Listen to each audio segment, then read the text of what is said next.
Hello guys, मैं शार्दुल बाजपेयी गति learning point की इस बजट के क्लास में आपको स्वागत करता हूं। आज का जो हमारा सेशन है वो बजट पर आधारित है। तो बजट के लिए जो हमारे कॉन्स्टिट्यूशन में प्रोविजंस किए गए हैं, आज हम उनका यहाँ पर चर्चा करेंगे। ठीक है, बजट शब्द की बात समझें तो बजट शब्द बुजेट से बना है, जो फ्रेंच भाषा का है, जिसका अर्थ है चमड़े का थैला। चूँकि यूरोपीय देशों में चमड़े के थैलों में ही जो कागज़ की उनकी प्रतियाँ होती थीं, उन्हें लाया जाता था और सदन में प्रस्तुत किया जाता था। इसलिए वहाँ के चलन से भारत में ये सब जगह फैल गया, बजट शब्द का जिक्र हो गया। जबकि भारत के संविधान में बजट शब्द का उल्लेख नहीं है। भारत के संविधान के आर्टिकल 112 में वार्षिक वित्तीय विवरण का जिक्र है। वार्षिक वित्तीय विवरण, वार्षिक वित्तीय विवरण के नाम से जाना जाता है। क्या जाना जाता है? वार्षिक वित्तीय विवरण के नाम से इसे जाना जाता है। हमारे कॉन्स्टिट्यूशन में जो वार्षिक वित्तीय विवरण को बताया गया है कि एक वित्तीय वर्ष में, यानी कि 1 अप्रैल से लेकर, वित्तीय वर्ष हमारा शुरू होता है 1 अप्रैल से 31 मार्च तक, तो 1 अप्रैल से लेकर 31 मार्च तक के कुल आय और व्यय का विवरण क्या है? वार्षिक वित्तीय विवरण है। यानी वार्षिक वित्तीय विवरण होता क्या है? 1 अप्रैल से लेकर 31 मार्च तक का कुल आय और व्यय का जो विवरण है वो वार्षिक वित्तीय विवरण कहलाता है। बजट शब्द हमारे कॉन्स्टिट्यूशन में नहीं है। बजट शब्द फ्रेंच भाषा का शब्द है, जबकि भारत के कॉन्स्टिट्यूशन में आर्टिकल 112 में वार्षिक वित्तीय विवरण का उल्लेख किया गया है। ठीक है, अब जरा हम इसके इतिहास के बारे में देखें कि भारत में इसका इतिहास कैसा रहा। इतिहास की बात करें तो भारत में जो पहला बजट है वह 1860 में प्रस्तुत किया गया। तब 1860 में जेम्स विल्सन के द्वारा प्रस्तुत किया गया था। और फिर क्या हुआ कि 1921 में एक समिति गठित हुई, एकवर्थ समिति। कौन सी? एकवर्थ समिति। ये गठित की गई थी और इस समिति की सिफारिश पर 1924 में, कब? 1924 में आम बजट से रेलवे बजट को अलग कर दिया गया। ठीक है, यानी कि रेल बजट व आम बजट को अलग अलग कर दिया गया। कब से? 1924 में एकवर्थ समिति की सिफारिश पर जो रेलवे बजट है उसे आम बजट से अलग कर दिया गया। 1960 में जब प्रस्तुत किया गया था तो आम बजट और रेलवे बजट इकट्ठे थे, लेकिन 1921 में जो एकवर्थ समिति गठित हुई उस समिति की सिफारिश पर 1924 में रेलवे बजट और आम बजट को अलग अलग कर दिया गया। यह क्रम चलता रहा। जब हमारा देश स्वतंत्र हुआ तो 1947 के बाद स्वतंत्र भारत का जो प्रथम बजट प्रस्तुत किया गया था वो R.K. षणमुखम चेट्टी के द्वारा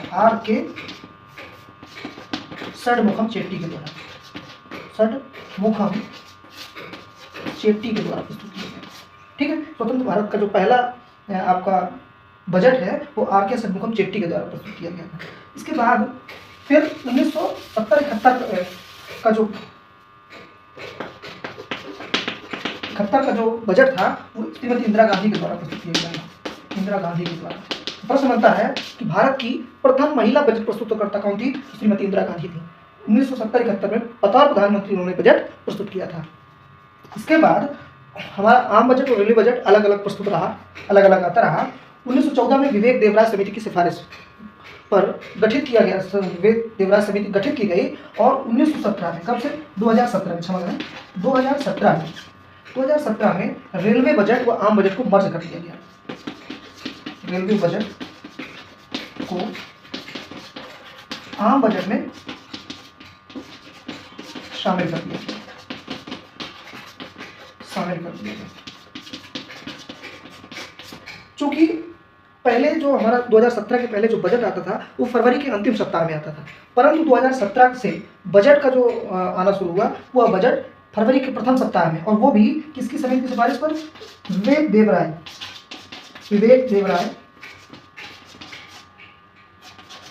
समिति की सिफारिश पर। विवेक देवराय की समिति की सिफारिश पर ही रेलवे बजट को आम बजट में भी मर्ज किया गया और इन्हीं की सिफारिश पर जो रेलवे जो बजट था हमारा, जो फरवरी के लास्ट वीक में आता था, उसे फर्स्ट वीक में प्रस्तुत कर दिया गया। इसके बाद एक क्वेश्चन जो अक्सर एग्जाम में पूछा जाता है कि अभी तक सबसे ज़्यादा बजट किसने प्रस्तुत किया है? तो 10 बार ना, 10 बार। किसने? मोरारजी भाई देसाई। ठीक है, उन्होंने 10 बार प्रस्तुत किया है। 8वीं बार निर्मला सीतारमण का है। जो अभी 2025-26 का बजट आज प्रस्तुत किया जा रहा है, निर्मला सीतारमण जी का है। ठीक है, कौन सा? ये 8वां बजट है इनका। ठीक, मोरारजी भाई देसाई को पाकिस्तान का जो सर्वोच्च सम्मान है, निशान पाकिस्तान, वो प्रस्तुत किया गया है। इसके बाद अब हम चलते हैं अपने बजट की प्रक्रिया के लिए। जो बजट की प्रक्रिया है, तो सबसे समझे हम बजट के चरण। बजट को चरण को समझें तो सबसे पहला काम जो बजट में होता है, क्या? बजट को पेश करना। पेश करना। आर्टिकल 112 में ये कहा गया है कि प्रत्येक वित्तीय वर्ष में राष्ट्रपति क्या करेगा? प्रत्येक वित्तीय वर्ष में जो वार्षिक वित्तीय विवरण है उसको सदन में प्रस्तुत करवाएगा। ठीक है, तो कौन पेश करता है? वित्त मंत्री। ठीक है, वित्त मंत्री के द्वारा पेश किया जाता है। कहाँ पेश किया जाता है? लोकसभा में, केवल लोकसभा में, केवल लोकसभा में। यानी कि इस सब जगह नहीं प्रस्तुत किया जा सकता, केवल और केवल लोकसभा में ही पेश किया जाएगा। तो बजट कहाँ पेश किया जाता है? लोकसभा में प्रस्तुत किया जाता है। ठीक है, कब? फरवरी के प्रथम सप्ताह में। ठीक है, किसके द्वारा? सामान्य वित्त मंत्री के द्वारा। ठीक है, इसके बाद जब बजट को पेश कर दिया गया, उसका अगला चरण होता है बजट पर आम बहस।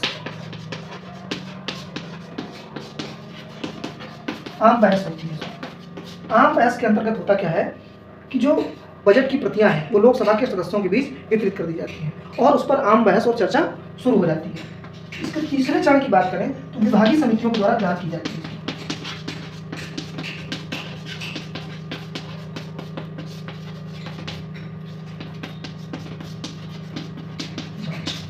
हमारे देश में 24 विभागीय समितियां की, 24 विभागीय समितियों के द्वारा इस जो बजट है इसकी जांच की जाती है।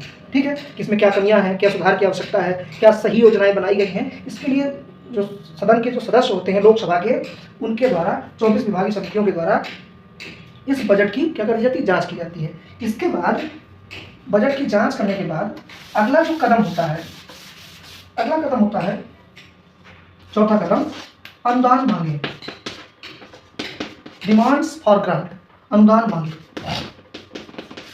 अनुदान मांगों को हम समझें कि सरकार के द्वारा प्रस्तुत किया जाता है। अनुदान मांगे सरकार के द्वारा प्रस्तुत किया जाता है कि भारत की जो संचित निधि है उस पर जो व्यय करना है उसके लिए अनुदान मांगे होती हैं। ठीक है, अब संचित निधि पर दो प्रकार के व्यय होते हैं। ठीक है, एक संचित निधि पर अनुदान मांगे होती हैं और एक होता है भारित व्यय। क्या? संचित निधि पर भारित व्यय। इनको समझ लें, संचित निधि पर भारित व्यय। दो चीजें हैं संचित निधि पर, ये संचित निधि पर अनुदान मांगे हैं, ये संचित निधि पर भारित व्यय है। तो अनुदान मांगे ऐसी मांगे होती हैं जो सरकार के द्वारा की जाती है कि भारत सरकार की जो संचित निधि है उस पर जो खर्च किया जाने वाला है उसके लिए मांग सरकार रखती है कि क्या क्या हम व्यय करेंगे और उसको सदन से पास करवाती है। जो संचित निधि पर भारित व्यय है इसको समझें तो जैसे हमारा जो प्रेसिडेंट है, वाइस प्रेसिडेंट है, राज्यसभा का उपसभापति है, लोकसभा का अध्यक्ष है, उपाध्यक्ष है, सुप्रीम कोर्ट के जजेस के पेंशन भत्ते हैं, वेतन है, हाई कोर्ट के जजेस की पेंशन है, सीएजी का वेतन है।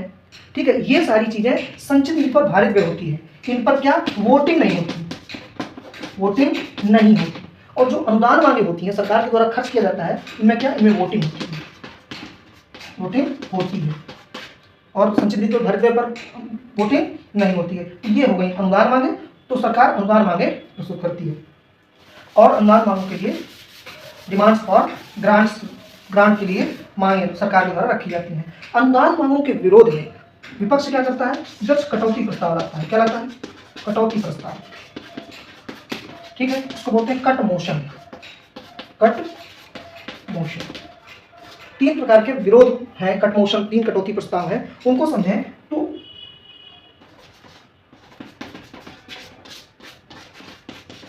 तीन प्रकार के प्रस्ताव विपक्ष के द्वारा लाए जाते हैं। अनुदान मांगे सरकार के द्वारा। क्या?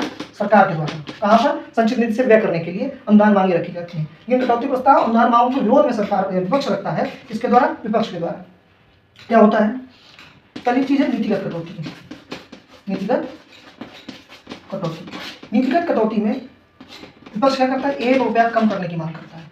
1 रुपया कम करने की मांग करता है, कम करने का प्रस्ताव रखता है,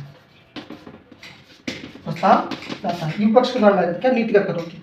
दूसरी कटौती है आर्थिक या वित्तीय कटौती। आर्थिक या वित्तीय कटौती। ठीक है, ये भी विपक्ष के द्वारा लाया जाता है कि संपूर्ण बजट की निंदा करने के लिए आर्थिक या वित्तीय कटौती प्रस्ताव लाया जाता है। इसके बाद तीसरा जो प्रोविजन है इसमें, तीसरा प्रोविजन है सांकेतिक कटौती प्रस्ताव। सांकेतिक कटौती प्रस्ताव में विपक्ष मांग करता है कुल बजट का 100 रुपया कम कर दिया जाए, यानी कुल बजट में 100 रुपया कम करके सरकार को दिया जाए। तो 3 प्रकार के कटौती प्रस्ताव कट मोशंस आते हैं। नीतिगत कटौती प्रस्ताव यानी कि 1 रुपया कम करने की मांग विपक्ष करता है। आर्थिक या वित्तीय कटौती प्रस्ताव, इसमें संपूर्ण वित्तीय विवरण की जो वार्षिक वित्तीय विवरण है या बजट है उसकी निंदा की जाती है। और तीसरा है सांकेतिक कटौती प्रस्ताव। इस सांकेतिक कटौती प्रस्ताव में क्या करते हैं, कुल बजट में 100 रुपया कम देने की मांग करते हैं। ध्यान देने योग्य बात यह है कि कोई भी कटौती प्रस्ताव पारित हो जाता है, ऐसी स्थिति में क्या होता है, कोई भी कटौती प्रस्ताव पारित हो जाए तो सरकार गिर जाती है। इसका मतलब ये होता है कि सरकार के पास बहुमत नहीं है। इसके बाद आपने कटौती प्रस्ताव को समझा। कटौती प्रस्ताव के बाद सरकार क्या करती है, अगला कदम सरकार का होता है